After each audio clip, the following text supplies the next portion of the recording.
vecindad y se fortalecen los principios de igualdad e imparcialidad ante la justicia. El Senado de la República aprobó la reforma constitucional que elimina el fuero presidencial. Senado de la República. Cercanía y resultados. Telereportaje. Se rompen récords de infecciones de COVID en Europa. Autoridades sanitarias en Italia informaron un nuevo pico de contagios de coronavirus. En directo, la periodista Valentina Alarraqui nos reporta en vivo desde el Vaticano. Valentina Alarraqui, corresponsal de telereportaje desde el Vaticano. Valentina, me da mucho gusto saludarte. Las cosas muy complicadas en estos momentos en Europa, en particular en Italia. Desafortunadamente, sí, muy buenos días, Emanuel. Pues no logramos controlar la situación ni en Italia ni en otras naciones europeas. Aquí todos los días hay 14,000, 15,000, 16,000 nuevos casos de contagios. Son números muy altos para esta época ya. Y los decesos nunca, es muy raro bajar de los 500 por día. De hecho, el gobierno ha tenido que adoptar toda una nueva serie de medidas. Hay 3 regiones rojas, quiere decir con prácticamente un confinamiento total. Hay 12 regiones naranja, por ejemplo el Lacio, donde la región de Roma pues es naranja. Eso significa no solo no poder salir de la región, porque eso prácticamente ninguna persona puede salir de su región, como de su estado en México, pero además no podemos salir de nuestro propio municipio, no podemos salir fuera de Roma. Está todo cerrado, los restaurantes, cafeterías, bares, todo está cerrado. Solo pueden dar, digamos, alimentos o bebidas para llevar, pero no se puede consumir adentro. Así que hemos vuelto un poco pues a meses atrás. Por lo que se refiere a la campaña de vacunación, hay que decir que Italia tiene un buen récord porque es el país europeo que más dosis de vacuna ha suministrado ya. Estamos ya en 1,266,000, algo más, pocos números más, de personas vacunadas de la primera dosis, y la segunda dosis ya la recibieron cerca de 19,000 personas. Hay un problema, sin embargo, porque Pfizer, que es la principal vacuna que se está suministrando en estos momentos aquí, dijo que iba a rebajar del 29% la entrega de dosis a Italia, y no solo a Italia. Entonces, este país está pensando emprender acciones legales contra la farmacéutica en caso de que no respeten los contratos. La Comisión Europea está diciendo en las últimas horas que no, que la situación se va a, digamos, a tranquilizar, a normalizar la próxima semana, y que Pfizer tendría que entregar las vacunas que había, digamos, con la que estaba de acuerdo según los diferentes países. Pero bueno, es una situación que sigue evaluando. El problema es que obviamente ahora lo que se privilegia es la segunda dosis a las personas que ya recibieron la primera. Entonces eso significa que con la disminución del 29% de las dosis hay nuevas primeras dosis que no van a poder ser suministradas. Eso va pues obviamente a representar un paso, digamos, más lento en esta campaña de vacunación, que por lo pronto ha involucrado a todos los operadores sanitarios y residencias para ancianos. El paso siguiente, desde principios de febrero, sería las personas con más de 80 años, febrero y marzo, y luego seguirían las personas aparentemente con más de 60 años, 60, 70, etcétera, y así. Pero bueno, habrá que ver en las próximas horas qué pasa con la farmacéutica, si realmente puede confirmar la entrega, digamos, en la que había quedado, o bien si pues los diferentes países van a tener que emprender acciones legales. Por otra parte, el Vaticano también continúa con su campaña de vacunación que inició el 14. Como sabemos, el Papa Francisco y el Papa Emérito Benedicto XVI recibieron la primera dosis. Lo están recibiendo pues las personas que viven, residen y trabajan para el Vaticano, excluyendo las personas, los jóvenes inferiores de los 18 años. Ellos no van a ser vacunados en el estado de la Ciudad del Vaticano. Hubo esta semana algo muy bonito, que en el atrio del aula Pablo VI, la aula de las audiencias generales vacía porque el Papa está celebrando la audiencia en el Palacio Apostólico a puerta cerrada, se le suministró la primera dosis a 25 personas indigentes que están viviendo en centros de refugios de acogida de organizaciones católicas que dependen de alguna manera del Vaticano o de la Iglesia italiana. Así que esto por lo que se refiere al Vaticano. Hubo el anuncio ya oficial, firme, del viaje del Papa Francisco a Irak del 5 al 8 de marzo, un viaje histórico porque es el primer Papa que viajaría a Irak.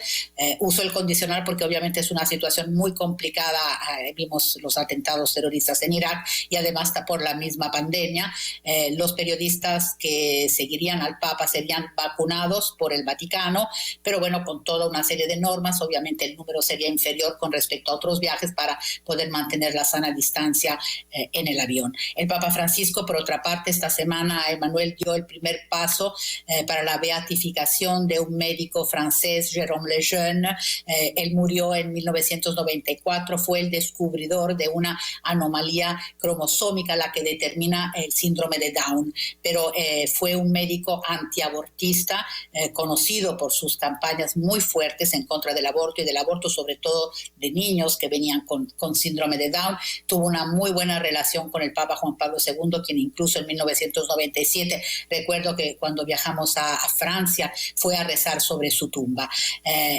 Se han declarado las virtudes heroicas, es decir, que vivió de una forma extraordinaria las diferentes virtudes, es venerable. El próximo paso sería beato, pero para eso se necesita un milagro realizado pidiendo la intercesión de este médico.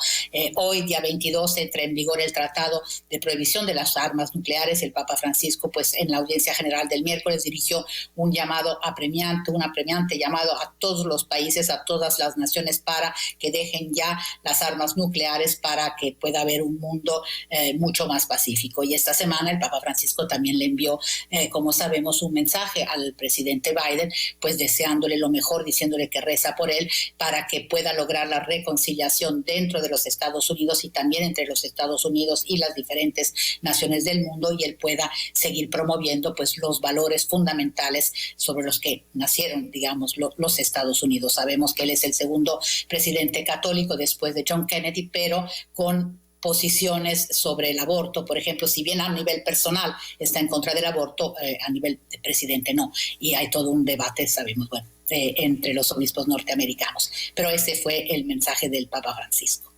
Son las 8 de la mañana, 16 minutos, Valentina. En relación al periodo en que Italia estará en confinamiento, ¿se tiene ya un plazo establecido cuando pudieran ir suavizando las medidas?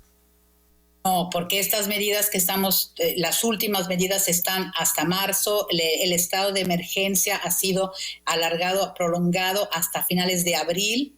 Entonces, la verdad, no se ve la luz de aquí a la primavera, digamos. Por lo menos, lo único que puede modificarse un poco es el color de las regiones. Cada 15 días se evalúan los diferentes datos, digamos, sobre el número de contagios, decesos, el índice de contagiosidad, el RTI le llaman aquí. Entonces, sobre esos criterios, digamos, pueden que una región pase de naranja a amarilla, o al contrario, de naranja a roja o de amarillo a naranja. Esa es la única pequeña modificación que podremos ver en las próximas semanas, pero el Lazio es naranja y tiene 1,000 casos diarios, entonces por lo pronto no creo que pueda volver a ser amarillo, pero todas las demás restricciones duran por lo menos hasta marzo, y luego el estado de emergencia hasta finales de abril. Eso significa que el gobierno puede adoptar hasta finales de abril decretos con nuevas medidas, digamos, para hacer frente a esta pandemia. Es un mecanismo que facilita la labor del gobierno en este sentido. ¿Les ha golpeado más fuerte esta segunda ola que la primera? Mira, yo creo que se añade un poco el cansancio de las personas. Es decir, en el primer confinamiento es la novedad, digamos, aunque negativa, era la primera vez que la gente vivía eso. Yo siento que lo vivió sin toda la conciencia que tenemos hoy. Esta vez tenemos toda la conciencia, todo el peso que ha representado este año a nivel de crisis sanitaria, a nivel de pérdidas de personas que uno conoce, de amigos, de familiares, la crisis económica, la crisis familiar, porque han aumentado en un 30% las demandas de separaciones en esta pandemia.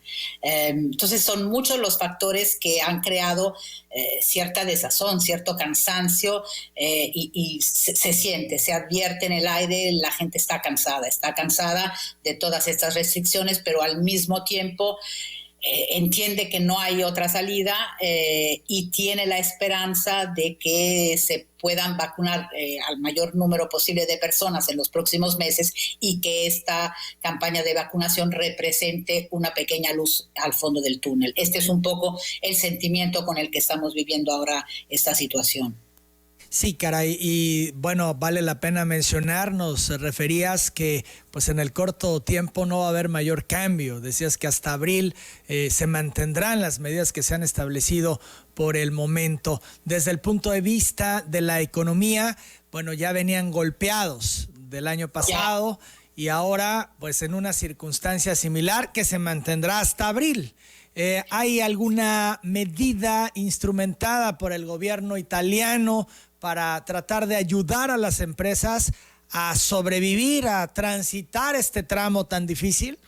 Sí, cada vez que adoptan nuevas medidas restrictivas, prácticamente adoptan también un plan económico de ayuda a las empresas.